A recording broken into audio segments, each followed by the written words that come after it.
It is now my distinct pleasure and honor to bring to the stage, Eric Fitz, the First Lady, Dr. Jill Biden, and the President of the United States, Joe Biden.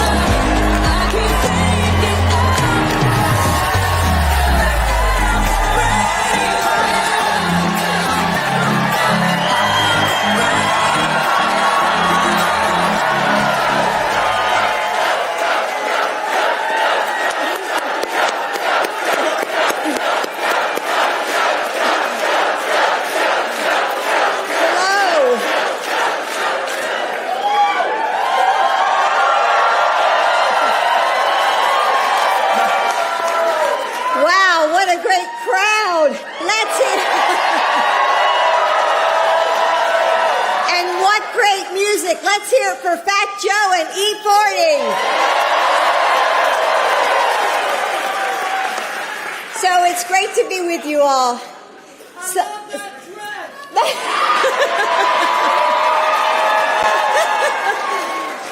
of you may have heard the story that I didn't agree to marry Joe until the 5th time he asked me.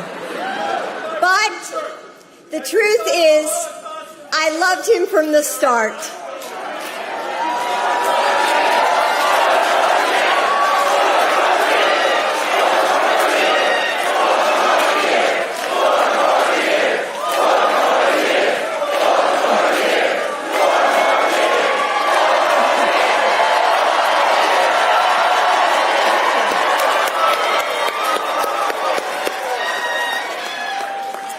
So I'm going to repeat that line because I think it's the most important. I loved him from the start.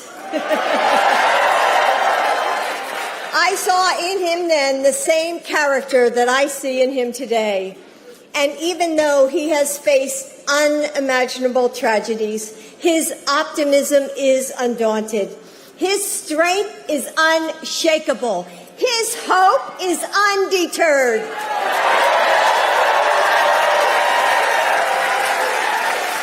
And over the last few years, Joe has helped heal our country, helping us all recover from the chaos of the last administration.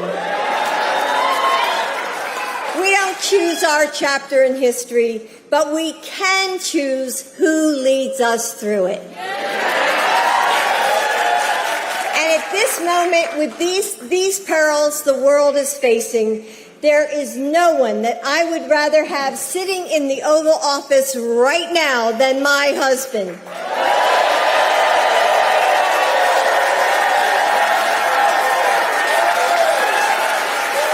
What you saw last night on the debate stage was Joe Biden, a president with integrity and character, who told the truth. And Donald Trump told lie after lie after lie. Oh, you're good. You're so good. This election is about you.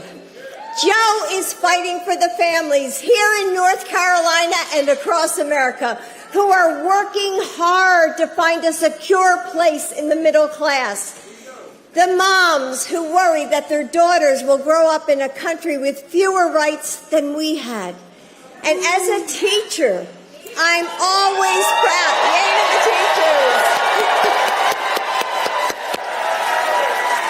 Love the teachers who are here. I'm always proud of the way that Joe fights for educators, like our next speaker, Eric Fitz. Eric is a former public school principal, and he now works at Wake County Public Schools. Over here,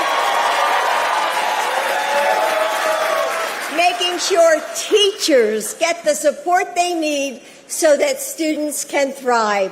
Eric, thank you for all that you do for your fellow educators and students, your family, and your community.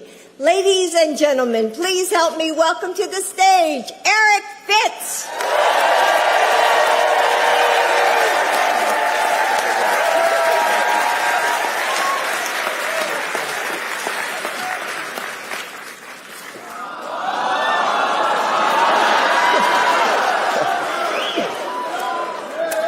Good afternoon, everyone.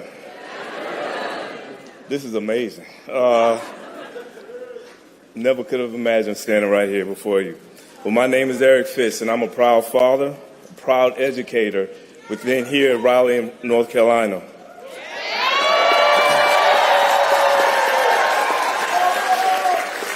Last night, I watched with pride as President Biden won the debate and put forward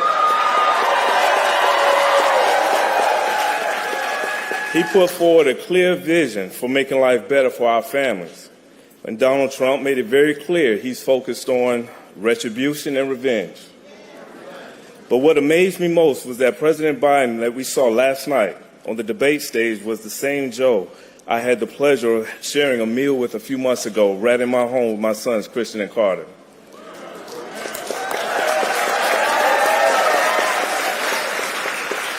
When we sat at my dinner table, I was able to share with him how grateful I was for his leadership and for his compassion.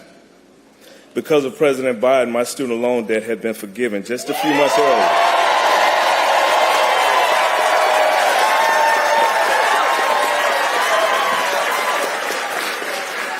By forgiving the loans, that enabled me to become the educator that I am today. President Biden changed my life for the better and for the lives of my sons. With the debt erased, which I would have been paying on for decades, I'm able to save for my son's college pursuits. I'm able to invest in their futures and support their dreams. What struck me most about our conversation with President Biden was the way that he listened. He made all of us feel seen, heard, and valued. Afterwards, my sons told me they would never forget hearing the president say to them how proud he was of them.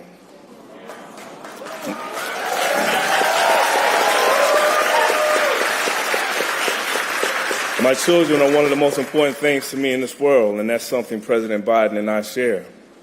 I know who Joe is. He's a dad. He's a leader. He's a good man.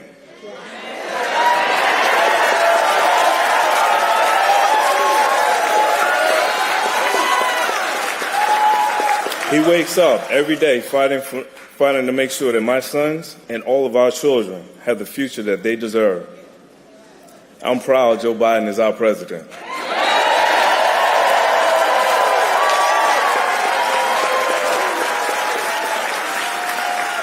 So whether he is fighting for our rights on the debate stage, protecting democracy on the world stage, or eating burgers with me in my house in Raleigh, Joe Biden is a good and decent man who fights for our families every day.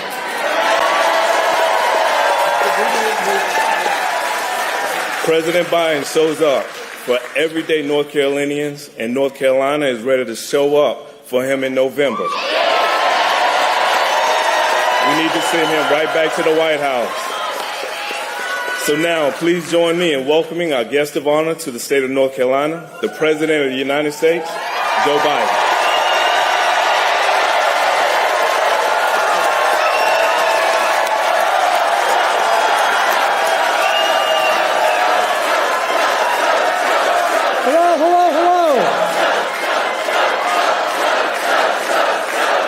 Thank you.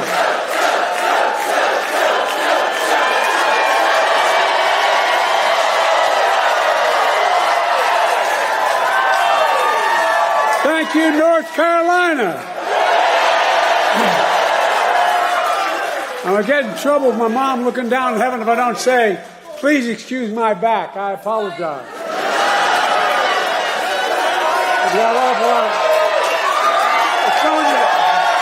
It's good knowing you have my back.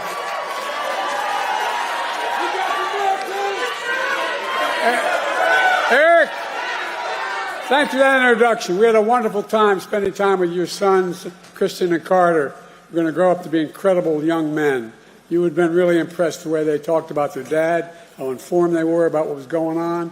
I was truly impressed, and I ate 2 hamburgers. And a special thanks to Roy and Kristen Cooper. Roy, you've been a great governor.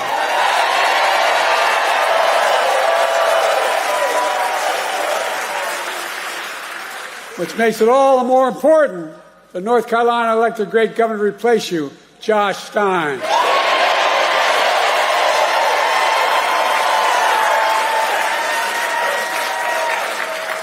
And when I'm reelected again with your help, I want you to know that I'm not promising not to take Roy away from North Carolina.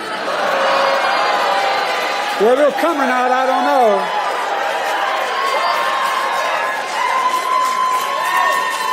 And thanks to all the state and local leaders here today, the great musicians and entertainers who performed earlier. Folks, let me tell you why I'm here in North Carolina.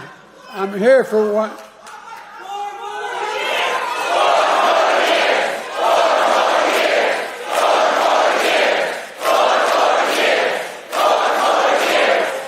That's okay. That's okay. I'm here in North Carolina for one reason, because I intend to win this state in November. Are you going to see that? I think we are. And Roy's right. We win here, we win the election. And here's how we're going to do it. We're going to stand up for the women of America. We're going to restore Roe v. Wade as the law of the land. We're going to stand up for the right to vote. We're going to stand up for Medicare and Social Security. We're going to fight for child care, paid leave, and elder care. We're going to keep lowering the cost of prescription drugs, not just for seniors, but for every single American. We're going to keep protecting the Affordable Care Act, which is why more than 40 million Americans have health insurance today. They didn't before. We're going to protect our children and get the weapons of war off our streets. We're going to provide clean drinking water, affordable high-speed internet, quality education for every child in America. We're going to secure our border and protect legal immigration. And unlike the other guy, we're going to stand up to dictators like Putin, because America bows to no one. No one ever. Folks, and we're going to keep dealing with the climate crisis.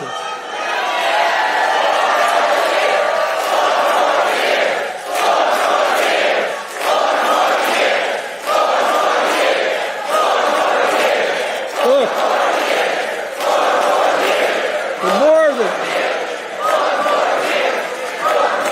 more than anything, we're going to preserve, protect, and defend our democracy.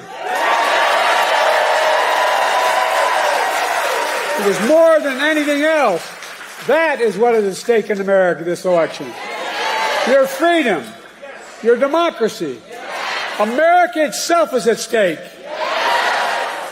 Now, folks, I don't know what you did last night, but I spent 90 minutes on the stage debating a guy who has the morals of an alley cat.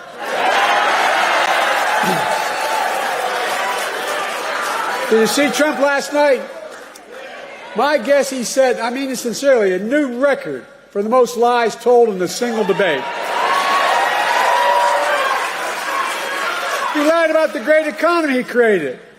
He lied about the pandemic he botched, killing millions of people. He closed businesses. He closed schools, losing their homes, people all over this country. America was flat on its back. So I told Trump that he was just one of 2 presidents in American history who left office with fewer jobs than he started.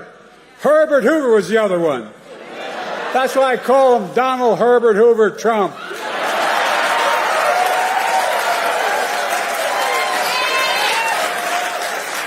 And then he lied about how great he was for veterans. But then I told him how he had called a veteran who had given their lives in the country in World War I and refused to go to the grave sites. He called them suckers and losers. He tried to deny it. But let me ask you, are you going to believe a 4-star Marine general, his own former Chief of Staff, John Kelly, who said he said that? Or the disgraced, defeated and lying Donald Trump? My son was one of those people. Not in World War I, but in the Vietnam. Folks, look, how about the fact that 44...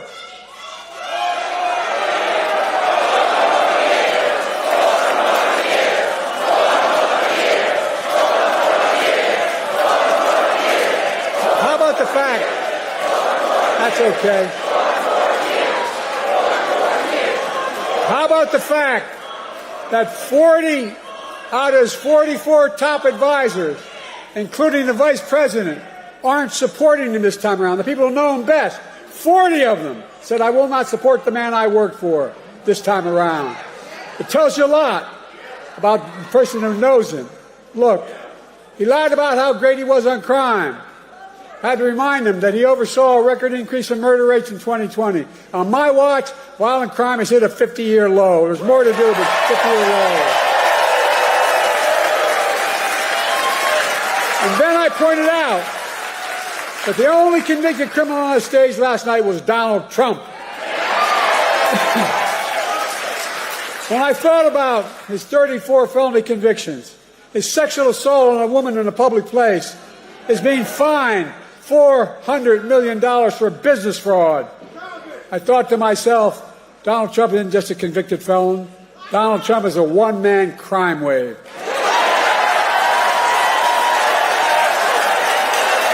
He's got more trials. He's got more trials coming up. It's time for that. Look, the thing that bothers me maybe most about him, he has no respect for women or the law. He doesn't. And then, his biggest lie, he lied about how he had nothing to do with the insurrection of January 6th. We all saw with our own eyes. We watched it on television. We saw thousands in his direction attack the Capitol. We saw police being attacked, the Capitol being ransacked, the mob hunting for Speaker Pelosi, gallows literally set up for Mike Pence. And then he told them as he sat in the dining room, the private dining room, one door off my Oval Office. He sat there for 3 hours watching the TV. He did not a single thing to stop it. Nothing. Nothing at all. And now he wants to pardon all those convicted and criminals. But folks, for all his lies, we learned some important truths about Donald Trump last night. We learned he's still proud of being the person who killed Roe v. Wade. We learned, we learned he's still proud about the pain and cruelties inflicted on America's women. We learned he still believes that politicians, not doctors and women, should make decisions about the woman's health. We learned that if he's elected again and the MAGA Republicans pass a national ban on abortion, he will sign it. Donald Trump says he thinks overturning Roe v. Wade was a beautiful thing. I think it was a nightmare. No, I really mean it, a nightmare. And I made it clear again last night that if you elect me and Kamala, you give us a Democratic Congress, we will make Roe v. Wade the law of the land again.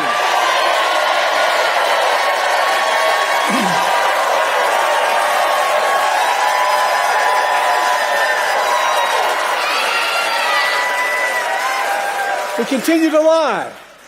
He said, I quadruple taxes. Where the hell has he been? Which is a simple lie. I didn't raise a tax on anyone in America who they made less than $400,000 a year. And I won't in my second term either. We learned that who had the largest deficit of any president in 4 years because of a $2 trillion tax cut to the super wealthy, we learned that Trump wants to give another giant tax cut for the very wealthy and the biggest corporations. This time, $5 trillion. Not a joke. $5 trillion. To pay for it, he's going to cut Medicare and Social Security. He'll cut health care. He'll do it all with millions of working middle-class Americans all pay for another tax cut for the very wealthy. Then, to add insult to injury, he wants to raise taxes on the average family $2,500 a year. What amounts to a new 10% sales tax on all products imported in America. That's his new plan. For food, coffee, candy bars, and so much more. It's going to raise the taxes on the average family $2,500 a year. And most dangerously, though, we learned that Donald Trump will not respect this year's election outcome. He's still not respecting the last time out. Well, think about it. Every court in Iran ruled that it was a fair election. He's still denying it, still telling lies. 3 times Trump was asked last night by the moderators, would he respect the election results if he lost this time? 3 times he refused to answer. 3 times. Folks, Donald Trump refused to accept the results in 2020. We all saw what happened on January the 6th. It's a direct consequence of that. It was an international embarrassment. By the way, as I go to these international meetings, I know every major world leader, and I literally, because I've been around, as you might have noticed. But they asked me, did he really mean this? Was this real? It caused a constitutional crisis and international embarrassment. Now, Trump is making it clear that if he doesn't win this time, there will be, in his words, bloodshed. No president has ever said anything like that. No president. His words, not mine. We're going to let Donald Trump attack our democracy again? I don't think so. Folks,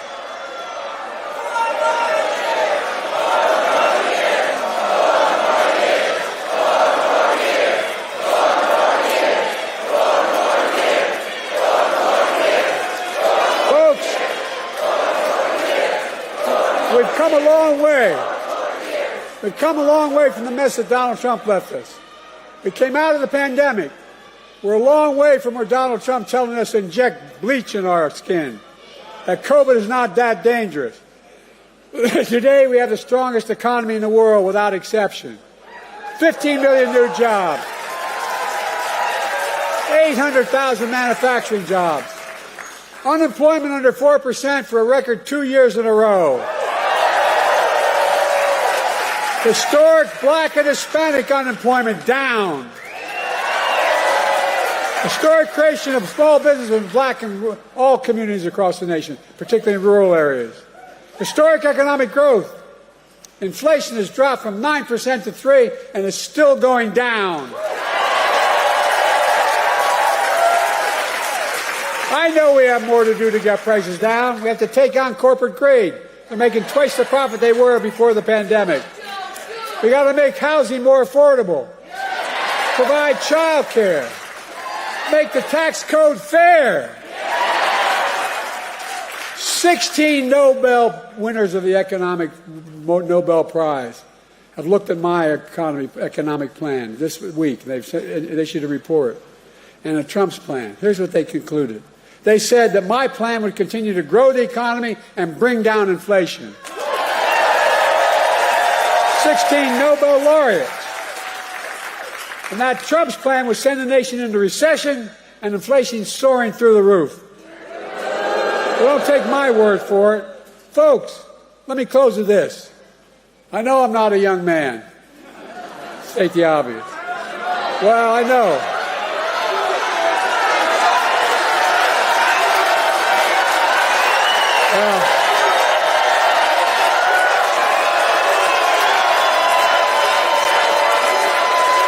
Well, I don't. Folks, I don't walk as easy as I used to. I don't speak as smoothly as I used to. I don't debate as well as I used to. But I know what I do know. I know how to tell the truth.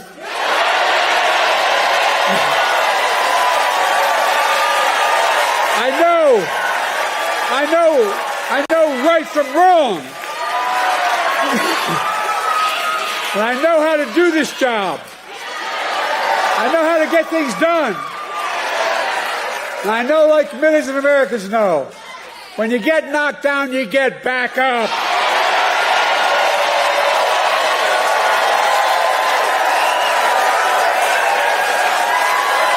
I know what it took to take our economy from the depths of the pandemic to where it is today, the strongest economy in the world.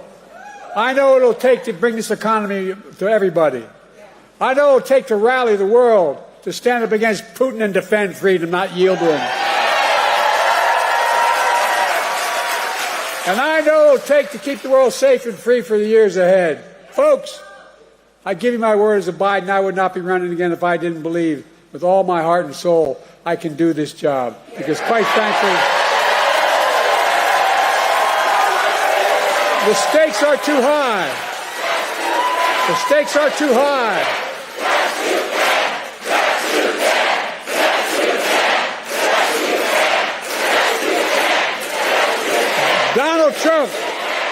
Donald Trump is a genuine threat to this nation.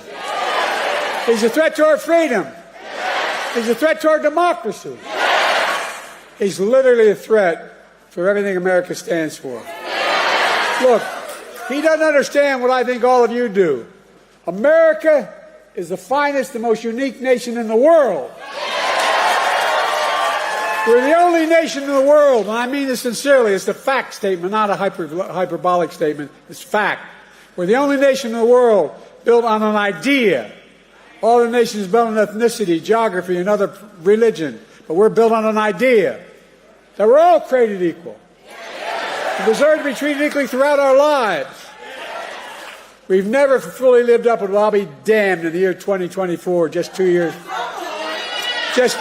before the 250th anniversary of our Declaration of Independence, that I'll let Donald Trump walk away from it.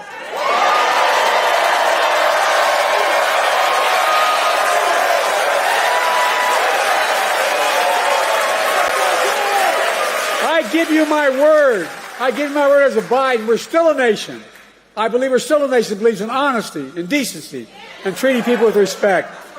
I still believe we're a nation that gives everyone a fair shot and leaves nobody behind. We're still a nation that gives hate no safe harbor. And we're still the beacon to the world. We can never give up what makes America, America. Donald Trump is motivated by revenge and retribution. Well, revenge and retribution never built a damn thing. You and I, we Americans, are a nation of hope, optimism, and possibilities. That's what always built America. That's going to continue to build America today. The choice in this election is simple. Donald Trump will destroy our democracy. I will defend it.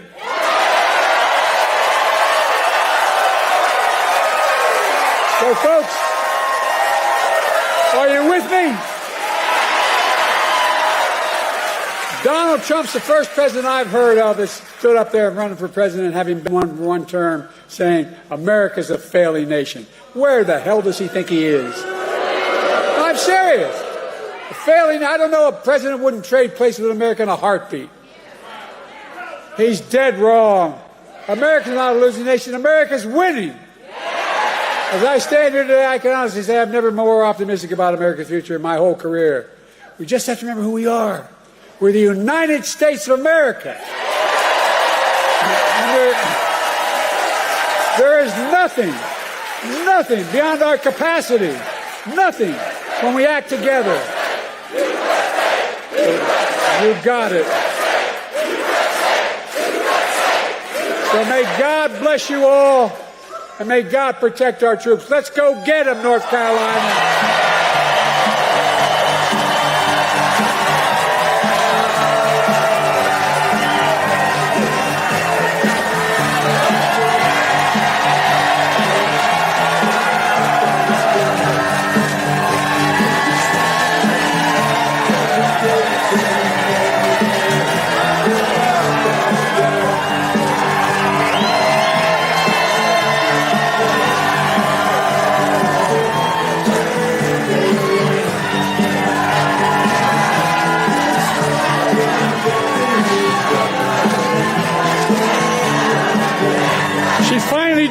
me.